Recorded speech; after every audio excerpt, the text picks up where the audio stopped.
नमस्कार दोस्तों, 26 जून 2022 के daily news analysis current affairs discussion में आपका स्वागत है। कौन कौन सी न्यूज है? आज एक न्यूज जो सबसे ज्यादा वायरल हो रही है। देखिए, कल हमने ये देखा कि मोदी जी के अगेंस्ट जो स्पेशल इन्वेस्टिगेशन टीम बनी थी, मोदी जी और 61 ब्यूरोक्रेट्स, पुलिसमैन, ये कहा जा रहा था कि ये सब लोग इन्वॉल्व थे गुजरात 2002 में जो दंगे हुए थे उनको भड़काने में। तो इस कंटेक्स्ट में सुप्रीम कोर्ट ने बोला कि भाई, स्पेशल इन्वेस्टिगेशन टीम की जो फाइंडिंग थी सही थी, इनका कोई रोल था इसमें, इस बात को हम प्रूव नहीं कर सकते। कम्युनल दंगे जिस तरीके से फैलते हैं, हेट में, नफरत में, वैसे ही फैले थे। किसी ने ऑर्गेनाइज तरीके से कम्युनल दंगे नहीं फैलाए थे। तो ये ओवरऑल फाइनली सुप्रीम कोर्ट ने कल बोल दिया। इसको लेके कल ही विनीत सर ने एक वीडियो भी बनाई है, वीडियो चैनल पे अवेलेबल है, आप देख सकते हैं। साकिया जाफरी, जो कि एहसान जाफरी की वाइफ थी, मेंबर ऑफ पार्लियामेंट थे, इनकी पिटीशन को रिजेक्ट कर दिया सुप्रीम कोर्ट ने। बोला कि नहीं भाई, कोई प्रूफ नहीं है। अब उसके बाद क्या हुआ है कि दो लोगों को अरेस्ट किया गया है। एक तो तीस्ता सेतलवाद को डिटेन किया गया। डिटेन इसलिए किया गया इनको चूंकि ये मुंबई में थी, तो मुंबई में आके इनको डिटेन किया गया। उसके बाद लोकल पुलिस को बताया गया अब इनको गुजरात लेके जाया जाएगा, और जब ये गुजरात पहुंचेंगी वहां पे इनको फॉर्मली अरेस्ट किया जाएगा। इनके साथ साथ एक आरबी श्री कुमार करके फॉर्मर आईपीएस ऑफिसर है, इनको अरेस्ट कर लिया गया, वो गांधीनगर में ही थे। एक और इंडिविजुअल है संजीव भट्ट, कश्मीरी पंडित हैं, उनको भी ओवरऑल इस पर्टिकुलर आप कह लो केस में उनका नाम आ रहा है, लेकिन वो अभी ऑलरेडी जेल में है। तो इन तीन लोगों का नाम क्यों आ रहा है, कैसे कड़ियां यहां पे जुड़ रही है, क्या हुआ था पास्ट में, इस न्यूज को मैं एक अलग से वीडियो में कवर करूंगा। फैक्ट्स आपको बताने की कोशिश करूंगा जो कि अलग अलग मीडिया आउटलेट्स में दिए हुए हैं, क्योंकि देखिए ये न्यूज थोड़ी सेंसिटिव है। तो ठीक है, इसमें किसी आइडियोलॉजी को प्रमोट ना करके जो भी फैक्ट इस समय पे न्यूज में निकल के आ रहे हैं वो मैं आपको बताऊंगा। इस करंट अफेयर्स में scientist warn of Zika spread. भाई, जीका वायरस इंडिया के अंदर फैल कर रहा है, कुछ इस प्रकार की न्यूज निकल के आ रही है। ये एक डिस्टर्बिंग न्यूज है, इसको देखेंगे। फिर जुवेनाइल जस्टिस एक्ट में जो भी अमेंडमेंट किया गया है, इससे अब चाइल्ड एब्यूज को रिपोर्ट करना और मुश्किल हो जाएगा। तो ये क्या इशू है, इसको आपको बताऊंगा। सॉल्ट क्राइसिस आ रही है। गुजरात जो कि 80% सॉल्ट पैदा करता है देश का, वहां पे 5 लाख लोग जो कि सॉल्ट के आप कह लो खेती बाड़ी में या फिर प्रोडक्शन में इन्वॉल्व, इनको मुसीबत हो सकती है। क्या क्राइसिस है सॉल्ट पॉट में, इसको समझेंगे। फिर उदयपुर के बर्ड विलेज को वेटलैंड डिक्लेयर किया गया और रामसर लिस्ट में इसको लाने की कोशिश की जा रही है, इसको समझने की कोशिश करेंगे। और केरला ने अपनी खुद regional red list of birds बनाई है। तो ये सारी की सारी न्यूज हम लोग देखेंगे। उससे पहले हम लोग देखते हैं word of the day, retrospective. Retrospective क्या होता है? Looking again at the past, मतलब पुरानी चीजों को देखना, intended to take affect from a date in the past. जैसे फॉर एग्जांपल रेट्रोस्पेक्टिव के रिस्पेक्ट में क्या होता है, जैसे कि मान लो आज है आपका 26 जून, ठीक है ना। तो आज के दिन 26 जून के दिन मान लो सरकार कोई नियम कानून लेके आती है इनकम टैक्स से रिलेटेड, कि हाँ भाई हम लोग इस पर्टिकुलर चीज पे 5% इनकम टैक्स और लेंगे, लेकिन इसका एप्लीकेशन करती है रेट्रोस्पेक्टिव। तो 26 जून 2022 को कानून आया और सरकार बोल रही है कि हम 1 जनवरी 2020 से इसको अफेक्ट करेंगे। तो ये रेट्रोस्पेक्टिव टैक्सेशन हो गया। मतलब कानून पास किया गया 26 जून 2022 को, लेकिन एप्लीकेशन इसका 1 जून 2020 से होगा। मतलब रेट्रोस्पेक्टिव एप्लीकेशन हो गया, मतलब पास्ट की डेट से उस एप्लीकेशन को हमने पकड़ लिया। मतलब वो चीज जिसको आप पास्ट पे भी एप्लीकेबल कर दो, इसको आप बोलते हो रेट्रोस्पेक्टिव। इसलिए अगर आप देखो तो यहां पे सेंटेंस में usage is the new tax law retrospective. Retrospective मतलब पास्ट से इसका एप्लीकेशन हो गया। आई होप आपको रेट्रोस्पेक्टिव का मतलब समझ में आ गया हो। आगे बढ़ने से पहले वीडियो पे लाइक का बटन, दोस्तों चैनल को अब तक शेयर और सब्सक्राइब नहीं किया कर लीजिए। इंस्टाग्राम पे फॉलो कर लीजिए, टेलीग्राम ग्रुप ज्वाइन कर लीजिए, दोनों ही चीजों का लिंक दिया हुआ है। इंस्टाग्राम पे आपके साथ जुड़ने की कोशिश करता हूं, टेलीग्राम ग्रुप पे आपको इस पर्टिकुलर लेक्चर की पीडीएफ और नोटिफिकेशन दोनों ही मिल जाएगी। हो सके दोस्तों तो ज्वाइन बटन दबा के और सुपर थैंक्स का ऑप्शन दबा के हेल्प करें, ये दोनों ही ऑप्शंस काफी यूजफुल होते हैं, क्योंकि ऑब्वियस ही बात है वीडियो को कोई स्पॉन्सर नहीं कर रहा है और साथ साथ सारी की सारी videos free of cost available है। चलिए शुरुआत करते हैं अपने लेक्चर को। एक पहली न्यूज हम लोग डिस्कस करेंगे, वो है crisis in salt sector hits 5 lakh people in Gujarat. देखिए हमारे देश की जो सॉल्ट इंडस्ट्री है वो थोड़े खतरे में है, क्योंकि क्या है, सॉल्ट की डिमांड धीरे धीरे बढ़ रही है, लेकिन जो सॉल्ट का प्रोडक्शन है वो तेजी से नहीं बढ़ रहा है। और ओवरऑल यहाँ पे जो भी सॉल्ट इंडस्ट्री में इन्वॉल्व लोग हैं, इनका ये बोलना है कि सरकार का ध्यान सॉल्ट के प्रति तरफ इसलिए भी नहीं जा रहा क्योंकि सॉल्ट बहुत सस्ता पैदावार होती है, बहुत सस्ता मार्केट में बिकता है। साबरमती सॉल्ट फार्मर सोसाइटी ने क्या बोला है कि भाई ये जो पर्टिकुलर सोसाइटी है साबरमती सॉल्ट फार्मर सोसाइटी, ये पहले 30,000 मेट्रिक टन सॉल्ट पैदा करती थी। 1991 तक आते आते ये 7 लाख मेट्रिक टन सॉल्ट पैदा कर रही थी, और सीएसआर एक्टिविटीज से इनको मदद भी मिल रही थी। कॉर्पोरेट सोशल रिस्पॉन्सिबिलिटी आप समझते हो ना, कि मतलब जो भी कॉर्पोरेट कंपनीज हैं वो अपने प्रॉफिट का 3% पिछले 3 साल का ओवरऑल सोशल इनिशिएटिव्स में लगाएंगे, और इस सोशल इनिशिएटिव में ऑब्वियस सी बात है सॉल्ट फार्मर्स की भी मदद की जाती है। बहुत प्रकार के सोशल इनिशिएटिव होते हैं, एग्रीकल्चरल इनोवेशन, किसी की पढ़ाई लिखाई को फंड करना वगैरह वगैरह। अब अगर आप देखो तो ओवरऑल यहाँ पे डाटा बताया जाता है कि जब फार्मर्स ने एंट्री मारी थी तो उनको 17 रुपए प्रति टन, ये हम बात कर रहे हैं 1970s 1980s की, ये मिल रहा था। फिर अगर आप देखो तो 1991 तक आते आते, ये आजादी के समय से थोड़ा बाद की बात हो रही, 17 रुपए प्रति टन, 1991 आते आते 70 रुपया प्रति टन साल्ट फार्मर्स को मिलने लगा। आज की डेट में साल्ट फार्मर्स को 250 से 300 रुपए प्रति टन मिल जाता है। ये रॉ साल्ट होता है, उसके बाद उसकी प्रोसेसिंग होती है और पैकेज सॉल्ट बनाने में ठीक ठाक इंडस्ट्रियल प्रोसेस बीच में आते हैं। अब क्या है कि गुजरात सालाना 28.5 मिलियन टन सॉल्ट प्रति साल बनाता है, 2 crore 85 lakh ton, sorry 2 crore 85 lakh, 28.5 million, तो 2 करोड़ 85 लाख टन सॉल्ट हर साल गुजरात बनाता है, जो कि देश के टोटल प्रोडक्शन का 80% से ज्यादा है। अब प्रॉब्लम यहां पे ये बताई जा रही है कि जो भी सॉल्ट सेक्टर में इन्वॉल्व है उनको किसी भी प्रकार की मिनिमम सपोर्ट प्राइस नहीं मिलती है, ना ही उनके पास कोई प्रॉपर सिस्टम है वेजेस का, ना ही उनके पास किसी प्रकार की सोशल सिक्योरिटी है। अगर गुजरात की बात की जाए तो 12,800 सॉल्ट प्रोसेसिंग यूनिट है गुजरात की कोस्टल बेल्ट में, जिसमें केवल 119 मीडियम और लार्ज है। 12,800 में केवल 119 मीडियम और लार्ज का मतलब क्या है कि जो 119 मीडियम और लार्ज सॉल्ट यूनिट है, यहां पे जो भी वर्कर्स काम करते हैं उनको थोड़े बहुत सोशल सिक्योरिटी बेनिफिट्स मिल भी जाए, जो बाकी स्मॉल स्केल बेसिस पे फार्मर्स काम करते हैं उनको किसी भी प्रकार का सोशल सिक्योरिटी बेनिफिट नहीं मिल पाता है। तो इससे क्या है कि सॉल्ट की प्रोडक्शन में जो इन्वॉल्व लोग हैं वो बहुत हद तक यहाँ पे वल्नरेबल हो जाते हैं। और इसी वल्नरेबिलिटी पे ध्यान दिलाने के लिए मिस्टर रावल साहब, जो कि आप कह लो इंडियन सॉल्ट मैन्युफैक्चरर्स एसोसिएशन के साथ जुड़े हुए हैं, उन्होंने प्रधानमंत्री मोदी जी को एक लेटर लिखा on behalf of salt manufacturing association, और उन्होंने मोदी जी से गुहार लगाई है कि साहब देखिए, ये जो सॉल्ट कम्युनिटी है बहुत चीप है, बहुत सस्ती मिलती है, तो यहाँ पे वैसे मार्जिन ज्यादा नहीं है, ऊपर से चूंकि सॉल्ट को एक माइनिंग इंडस्ट्री का पार्ट बताया गया है।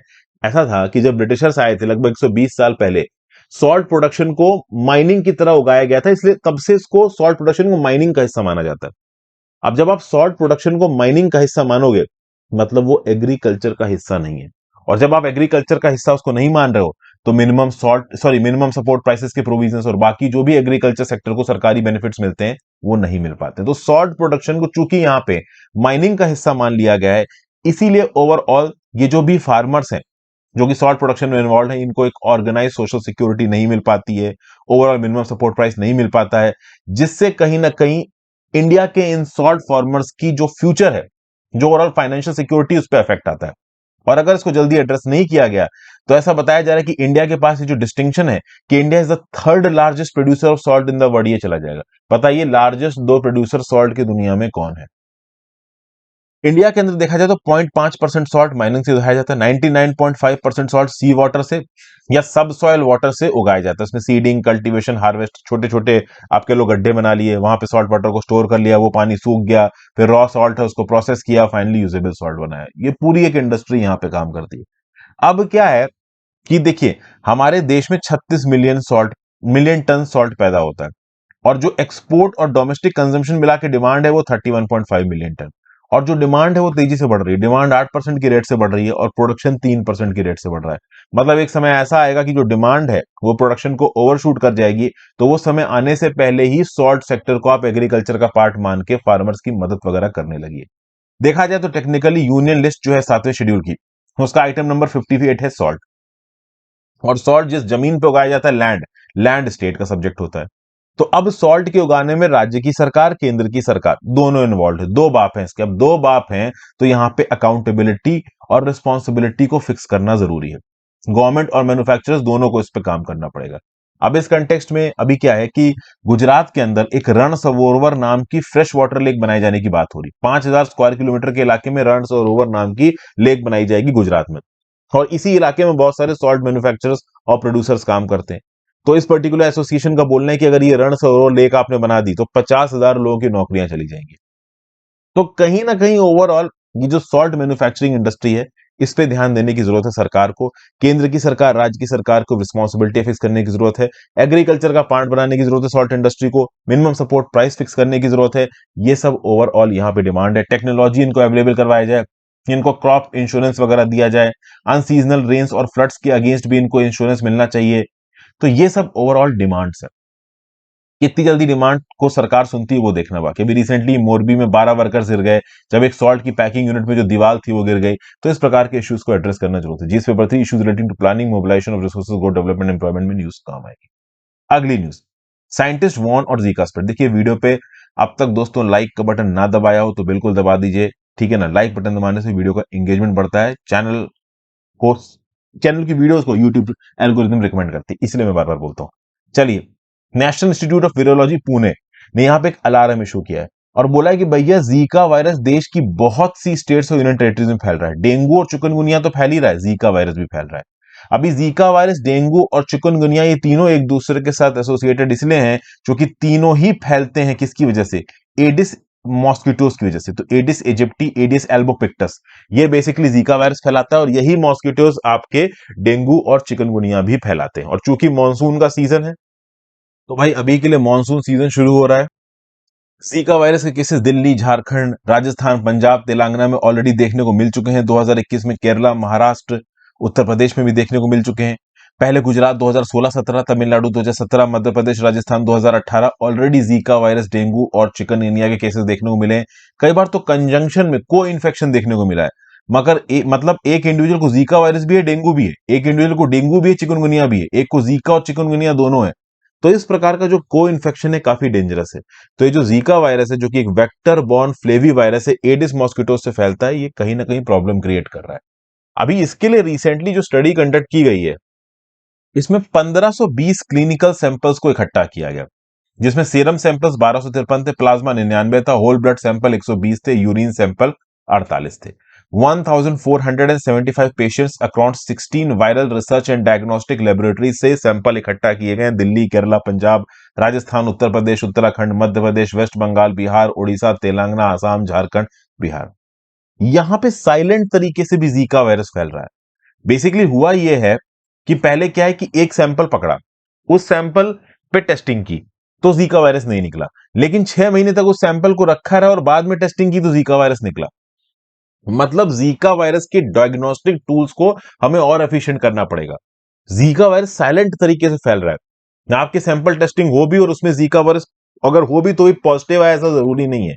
तो इसीलिए यहां पे Indian council of medical research, national institute of virology NIV Pune ने molecular diagnosis, serology, genomic analysis, इसके आपके लोग टेक्नोलॉजी को इंप्रूव करने की बात की और यह बोला कि भाई साइलेंट तरीके से जीका वायरस फैल रहा है, इसीलिए थोड़ा और खतरनाक हो जाता है। तो जीका वायरस, डेंगू वायरस और चिकनगुनिया वायरस, इन तीनों के लिए ही एंटीनेटल स्क्रीनिंग और प्रकार की जो डायग्नोस्टिक टूल्स हैं इनको यहां पे डेवलप करने की जरूरत है। और चूंकि हमारे देश में कोविड-19 की आरटीपीसीआर टेस्टिंग का इंफ्रास्ट्रक्चर ऑलरेडी डेवलप्ड है, तो उसी इंफ्रास्ट्रक्चर में जीका वायरस, डेंगू और चिकनगुनिया के सैंपल्स को भी टेस्ट करने की कैपेबिलिटी हम डेवलप करें, this will be a good approach. समझ गए? ये सब बातें यहां पे ओवरऑल बताई जानी। जीका वायरस एक मॉस्किटो बॉर्न फ्लेवी वायरस है। युगांडा में पहली बार आइडेंटिफाई किया गया था 1947 में मंकीज में।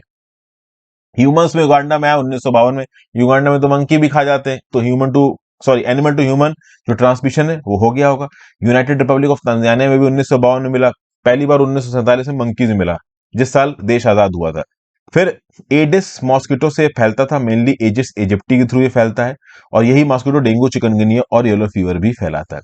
ये प्रेगनेंसी से मां टू चाइल्ड भी फैल सकता है, सेक्सुअल कांटेक्ट के थ्रू भी फैल सकता है, ब्लड और ब्लड प्रोडक्ट्स के ट्रांसफ्यूजन के थ्रू भी फैल सकता है, ऑर्गन ट्रांसप्लेशन में भी फैल सकता है। इसमें आपके सिम्टम्स क्या है? तो fever, rash, conjunctivitis, muscle joint pain, malaise और हेडेक, ये इसके सिम्टम्स है।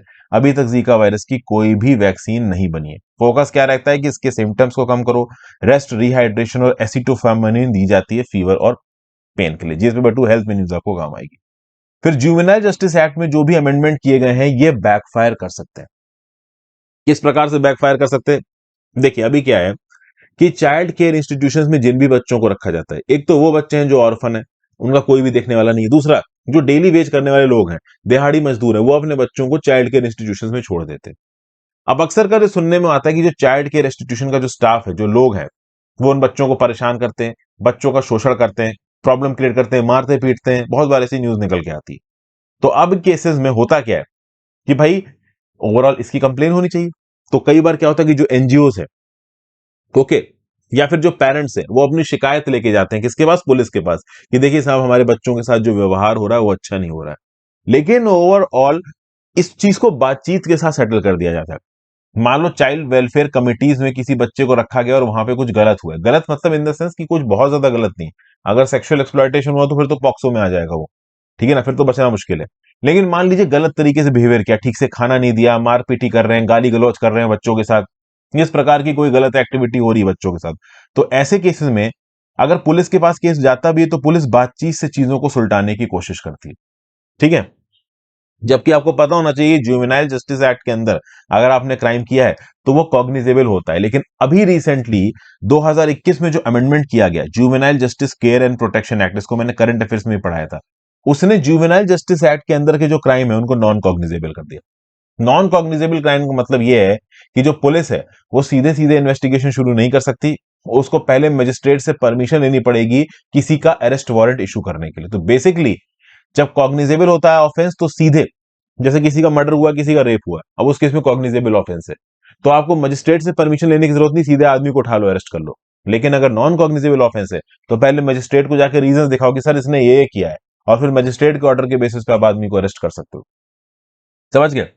तो बेसिकली पहले जब क्राइम जुवेनाइल जस्टिस एक्ट के अंदर का कॉग्निजेबल था, तब भी चीजों में जब भी कंप्लेन वगैरह फाइल होती थी उनको बातचीत से सलटाने की कोशिश की जाती थी। ज्यादातर एनजीओ और पेरेंट्स अपनी प्रॉब्लम्स को डिस्ट्रिक्ट चिल्ड्रन प्रोटेक्शन ऑफिसर के पास लेके जाते थे।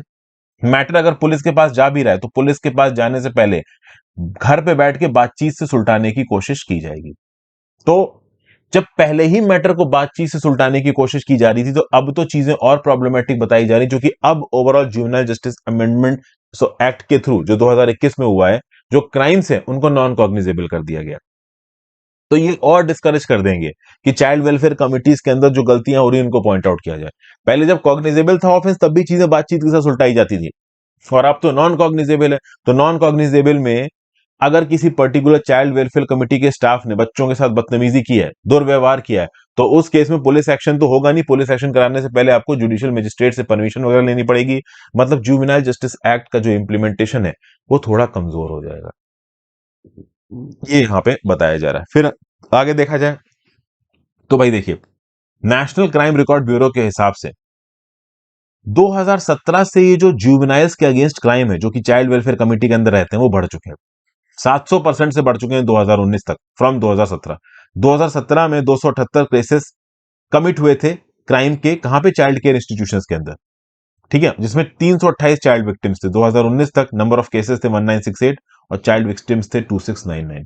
तो एक तरफ जब चाइल्ड केयर इंस्टीट्यूशंस में, चाइल्ड वेलफेयर कमिटीज में बच्चों के अगेंस्ट जो दुर्व्यवहार की कंप्लेन है वो बढ़ रही है, तो बढ़ रही है तो उनको टैकल करने के लिए आपको लॉज को और स्ट्रांग करना है, उनको इंप्लीमेंट करना है।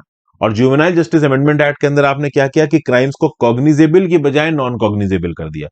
तो जो लॉ आपको स्ट्रांग करना था उसको आपने कमजोर कर दिया। तो ये नहीं होना चाहिए। और ओवरऑल ये इसलिए भी जरूरत है क्योंकि देखिए, चाइल्ड केयर इंस्टीट्यूशंस में या तो ऑर्फन बच्चे रहते हैं या फिर आप कह लीजिए डेली वेज वर्कर्स के बच्चे रहते हैं। जो वेल टू डू लोग हैं वो क्रेचे में या फिर महंगे में कोई बाई वगैरह रख के बच्चों की केयर कर लेते हैं। लेकिन होता क्या है कि भाई चाइल्ड केयर इंस्टीट्यूशंस में जो गरीब लोग हैं उनके बच्चे आते हैं। अब वो गरीब लोग दिहाड़ी मजदूर हैं, अब वो दिहाड़ी मजदूरों के पास समय नहीं है कि वो पुलिस के पास जाएं, जज के पास जाएं, एक लॉयर हायर करें, क्योंकि वो एक दिन की दिहाड़ी छोड़ेंगे उनके 500-600 रुपए का नुकसान हो जाएगा और उनकी बेयर माउथ टू, आप कह लो हैंड टू माउथ की एग्जिस्टेंस होती है। तो इस कंटेक्स्ट में यहाँ पे जुवेनाइल जस्टिस अमेंडमेंट एक्ट 2021, जिसके थ्रू जो क्राइम्स थे चाइल्ड केयर इंस्टीट्यूशंस के अंदर कमिट किए जाते हैं बच्चों के अगेंस्ट, इस ऑफेंस को कॉग्निजेबल की बजाय नॉन कॉग्निजेबल जो किया गया है, इस बात को बहुत ज्यादा क्रिटिसाइज किया जा रहा है। ओके, जो state commission for protection of child rights है, दिल्ली, पंजाब, चंडीगढ़, हरियाणा, वेस्ट बंगाल, ये ऑलरेडी बोल चुके हैं कि जो 2021 का जुवेनाइल जस्टिस अमेंडमेंट एक्ट है ये सही नहीं है। Delhi commission for protection of child rights ने सुप्रीम कोर्ट में इस अमेंडमेंट के अगेंस्ट पिटीशन भी फाइल कर दी है। मेनली जो चैलेंज किया जा रहा है वो चैलेंज किया जा रहा है section 86 of the JJ act को। Section 86 of the JJ act क्या बोलता है कि भाई इस अंडर स्पेशल लॉ 3 से 7 साल की सजा अगर आप दे रहे हो, मान लो किसी चाइल्ड केयर इंस्टीट्यूशन में किसी बच्चे के अगेंस्ट क्राइम हुआ और उस क्राइम की 3 से 7 साल की सजा है, तो ये जो 3 से 7 साल की सजा वाला जो क्राइम है ना, अभी 7 साल की सजा वाला क्राइम अगर इंडियन पिनल कोड में है तो वहां पे कॉग्निजेबल है, लेकिन अगर वो जुवेनाइल जस्टिस एक्ट में है तो वो नॉन कॉग्निजेबल है। तो ये यहां पे गलत है। इन क्राइम्स में क्या क्या आता है? तो भैया सीसीआई स्टाफ अगर बच्चों के साथ क्रियलिटी करे, section 75। Employment of children for begging, section 76। फिर बच्चों को स्मगलिंग में इस्तेमाल करना, बच्चों के हाथों से इंटॉक्सिकेटिंग सब्सटेंसेस और नारकोटिक्स बिकवाना, सेक्शन 78। बच्चों की खरीद फरोख्त करना, सेक्शन 81। ये तो खैर बहुत ज्यादा सीरियस क्राइम हो गया। बच्चे एम्प्लॉयज का आप कह लो एक्सप्लॉयटेशन करना, सेक्शन 79। मिलिटेंट या फिर दूसरे ग्रुप्स के द्वारा बच्चों का इस्तेमाल करना, सेक्शन 83। और बच्चों को इंटॉक्सिकेटिंग साइकोट्रोपिक सब्सटेंसेस या नारकोटिक्स देना, सेक्शन 77। तो ये सारे जो क्राइम्स है, जो कि आप कह लो सेक्शन 86 के साथ कवर हो जाते हैं, और सेक्शन 86 में जो 3 से 7 साल की सजा दी गई है, ऐसे क्राइम्स को कॉग्निजेबल की बजाय नॉन कॉग्निजेबल बोलना, इसके खिलाफ बवाल हो रहा है। GS paper 2 issues related to children में आपको काम आएगी। फिर भाई केरला ने बोला है कि वो अपनी खुद की लिस्ट बनाएंगे, किसकी? Regional red list of bird की। तो भैया केरला बर्ड मॉनिटरिंग कलेक्टिव, इसको केरला एग्रीकल्चर यूनिवर्सिटी और बर्ड काउंट इंडिया लीड कर रहे हैं। इनका क्या बोलना है कि ये अपना खुद का रीजनल रेड लिस्ट असेसमेंट करेंगे। इनके हिसाब से ये जो आईओसीएन की रेड लिस्ट है, इसमें केरला में 64 थ्रेटेंड स्पीशीज ऑफ बर्ड है, जिसमें red head vulture, white rumped vulture, ये सब क्रिटिकली इंडेंजर्ड है। Steppe eagle, Banasura chilappan, Nilgiri chilappan endangered है। 11 स्पीशीज वल्नरेबल है। तो नो डाउट ऑलरेडी आईओसीएन की रेड लिस्ट में केरला की बहुत सी बर्ड्स हैं। लेकिन केरला का ये जो बर्ड मॉनिटरिंग कलेक्टिव है, इसको बोलना है कि भाई जो बर्ड्स ग्लोबल लेवल पे हो सकता है थ्रेटेंड ना हो सकता है केरला में लोकल लेवल पे थ्रेटेंड हो। ये बड़ा अच्छा इनिशिएटिव है केरला का। अगर आप देखो आईओसीएन की गाइडलाइंस को, तो 5 मेन क्राइटेरिया के बेसिस पे यहां पे जो एंडेंजर्ड स्टेटस है उसको डिसाइड किया जाता है। एक तो ये कि भाई पिछले 10 सालों में या 3 जनरेशंस में ओवरऑल कितनी पॉपुलेशन साइज किसी एक पर्टिकुलर बर्ड स्पीशीज की घटी है या बढ़ी है। फिर उस बर्ड स्पीशीज की ज्योग्राफिकल रेंज कहां है, कितने इलाके में वो बर्ड नजर आ रही है, क्या बर्ड का स्मॉल पॉपुलेशन साइज था, क्या बर्ड की पॉपुलेशन घटी है, क्या बहुत रिस्ट्रिक्टेड पॉपुलेशन है, क्या पॉपुलेशन किसी पर्टिकुलर इलाके में ही पाई जा रही है। बहुत सारी क्वांटिटेटिव एनालिसिस करना, वाइल्ड में उनकी पॉपुलेशन को एसेस करना, इसके बेसिस पे आईयूसीएन गाइडलाइंस प्रिपेयर की जाती है। कुछ कुछ ऐसी ही गाइडलाइंस के बेसिस पे केरला भी अपनी खुद की रेड बर्ड लिस्ट एटलस निकाल रहा है। वैसे तो मैं आपको बता दूं कि पहले केरला ऑलरेडी एक केरला बर्ड एटलस निकाल चुका। केरला बर्ड एटलस के थ्रू ऑलरेडी बहुत सा डाटा केरला की बर्ड्स के रिलेटेड केरला की सरकार इकट्ठा कर चुकी है। ये जो केरला बर्ड एटलस बनाया गया था ना, ये एक सिटीजन साइंस ड्रिवन एक्सरसाइज थी। 1000 वॉलेंटियर्स बर्ड वॉचिंग के लिए यहां पे हायर किए गए थे। 2015 से लेकर 2020 के बीच में केरला का बर्ड एटलस बनाया गया। केरला के बर्ड एटलस के हिसाब से 361 स्पेशीज के 3 लाख बर्ड्स मिलती हैं केरला के अंदर, जिसमें 94 बहुत रेयर स्पेशीज हैं, 103 रेयर स्पेशीज हैं, 94 वेरी रेयर स्पेशीज है, 103 रेयर स्पेशीज है, 110 कॉमन स्पेशीज है, 44 वेरी कॉमन स्पेशीज है, 10 मोस्ट अबेंडेंट स्पेशीज है। लेकिन उसके बाद इस रेड बर्ड एटलस के बाद एक एक्स्ट्रा स्टेप, वो ये है कि केरला अपनी खुद रेड लिस्ट बनाएगा बर्ड्स की। जैसे आईयूसीएन ग्लोबल लेवल पे रेड लिस्ट रखता है अलग अलग जानवरों की, वैसे ही केरला अपने बर्ड की खुद की रेड लिस्ट मेंटेन करेगा। क्योंकि केरला की सरकार का मानना है, केरला बर्ड मॉनिटरिंग कलेक्टिव का मानना है कि आईयूसीएन के रेड लिस्ट के हिसाब से उन पक्षियों को आइडेंटिफाई किया गया है जो कि पूरी दुनिया में इंडेंजर्ड है। हो सकता है कि पूरी दुनिया में कुछ ऐसे पक्षी हो जो कि इनफ क्वांटिटी में हो, लेकिन लोकल लेवल पे वो इंडेंजर्ड हो रहे हैं। तो केरला में जो लोकल लेवल पे इंडेंजर्ड हो रहे हैं, वो केरला की रेड लिस्ट ऑफ बर्ड में आ जाएंगे। जीएस पेपर 3 बायोडाइवर्सिटी में न्यूज आपको काम आएगी। फिर अगली न्यूज है उदयपुर के बर्ड विलेज को वेटलैंड डिक्लेयर किया जा रहा है। समझ गए भाई? तो मेनार नाम की जो जगह है उदयपुर डिस्ट्रिक्ट की, उदयपुर से लगभग 45 किलोमीटर दूर है, इसको राजस्थान का नया वेटलैंड डिक्लेयर किया जा रहा है और इसको बर्ड विलेज बनाया जाएगा। एक्चुअली में बर्ड विलेज ऑलरेडी है। इस पर्टिकुलर बर्ड विलेज मेनार में 2 लेक्स हैं, ब्रह्मा और दंद, और इन लेक्स में माइग्रेटरी बर्ड्स आके सर्दियों में रुकती हैं। तो मेनार को वेटलैंड बनाने का प्रोसेस राजस्थान की फॉरेस्ट डिपार्टमेंट ऑलरेडी शुरू कर चुका है। इस पर्टिकुलर लेक में, मतलब मेनार नाम की जगह पे जो 2 लोग हैं, ब्रह्मा और दंद, यहां पे न्यूट्रिएंट और सेडिमेंट्स के लेवल को मेंटेन किया जा रहा है। ब्रह्मा और दंद लेक्स की इकोलॉजी पे ध्यान दिया जा रहा है, ताकि जो भी माइग्रेटरी बर्ड्स यहां पे आके रुक रही हैं, तो उनको इनफ अमाउंट ऑफ इकोलॉजी और इकोसिस्टम मिले। अगर इक्वेटिक प्लांट्स की वेजिटेशन हुई, बायोडाइवर्सिटी अच्छी हुई, तो और माइग्रेटरी बर्ड्स यहां पे आके रुकेंगी। ऑलरेडी देखा जाए तो राजस्थान के अंदर 2 रामसर साइट्स हैं, कियोलाडियो घाना इन भरतपुर और सांबर साठ लेक इन जयपुर। तो पहले यहां पे जो मेनार नाम की जगह है उदयपुर डिस्ट्रिक्ट में, इसको नेशनल लेवल पे वेटलैंड बनाने की बात की जा रही है और फिर इसको रामसर कन्वेंशन के अंदर भी वेटलैंड लिस्ट करने की कोशिश की जाएगी और लोग ग्राउंड लेवल पे इन्वॉल्व हो रहे हैं। उदयपुर से 45 किलोमीटर दूर है ये गांव मेनार। बहुत ही हेल्दी इकोसिस्टम है बर्ड्स का। यहां पे ओवरऑल पक्षी मित्रास को डिप्लॉय किया गया। हिंद पक्षी मित्रा सा काम है कि इस बात को चेक करना कि यहाँ पे बर्ड का शिकार ना हो, ओवरऑल जो लोकल लेक इकोसिस्टम है वो बना रहे। क्योंकि देखिए 150 स्पेशीज आती हैं यहाँ पे, लोकल स्पेशीज तो है ही, इंटरनेशनल स्पेशीज जैसे greater flamingo, white tailed lapwing, pelican, marsh harrier, bar headed goose, common teal, greenshank, pintail, wagtail, green sandpiper, ये सब सेंट्रल एशिया, यूरोप, मंगोलिया से उड़ती हुई यहाँ पे उदयपुर के इस मेनार विलेज की लेकों में रुकती हैं। तो इस लेक की इकोलॉजी को अच्छा करना, यहाँ पे वाटर हाइकिंथ को हटाना, पंचायत के ऊपर रिस्पॉन्सिबिलिटी दी गई कि इन वाटर बॉडीज में फिशिंग नहीं होनी चाहिए। जब गर्मियों में इन वाटर बॉडीज का लेवल कम हो जाता है तो बाहर से टैंकर से पानी लगा के इसमें डाला जाता है, ताकि ओवरऑल जो लोकल इकोलॉजी है पानी की वो बनी रहे। तो इससे क्या होगा, ये जो पूरा का पूरा इलाका है डेवलप होगा। और कल की डेट में मेनार अपने आप को अगर रामसर लिस्ट में लिस्ट करा पाता है तो यहाँ पे इतना टूरिज्म आएगा कि सस्टेनेबल डेवलपमेंट के टूरिज्म के चलते ही लोकल इकोलॉजी को आप बूस्ट कर सकते हो। ठीक है, तो इन लेक्स के सस्टेनेबल डेवलपमेंट के लिए डिस्ट्रिक्ट एडमिनिस्ट्रेशन ने एक मैनेजमेंट प्लान बनाया है। ओवरऑल इस फ्रेश वाटर लेक्स के इकोसिस्टम को वेटलैंड कंजर्वेशन और मैनेजमेंट रूल्स 2019 के हिसाब से कंजर्व किया जा रहा है, और अपने आप में ओवरऑल ये एक एग्जाम्पल बनेगा देश के लिए, समझे। तो जीएस पेपर 3 इन्वायरमेंट कंजर्वेशन और बायोडाइवर्सिटी में न्यूज आपको काम आएगी। तो इतनी न्यूज थी दोस्तों आज की डेट में। मेनार इन उदयपुर, याद रखिएगा मेनार आपसे किसी वन लाइनर में पूछा जा सकता है। Great day friends, good bye, ध्यान रखिए अपना, ज्यादा से ज्यादा लोगों के साथ लेक्चर को शेयर करिएगा, इंस्टाग्राम पे फॉलो कर लीजिएगा, टेलीग्राम ग्रुप ज्वाइन कर लीजिएगा, और हो सके तो सुपर थैंक्स का ऑप्शन दबा के और ज्वाइन बटन दबा के हेल्प करें। Take care friends.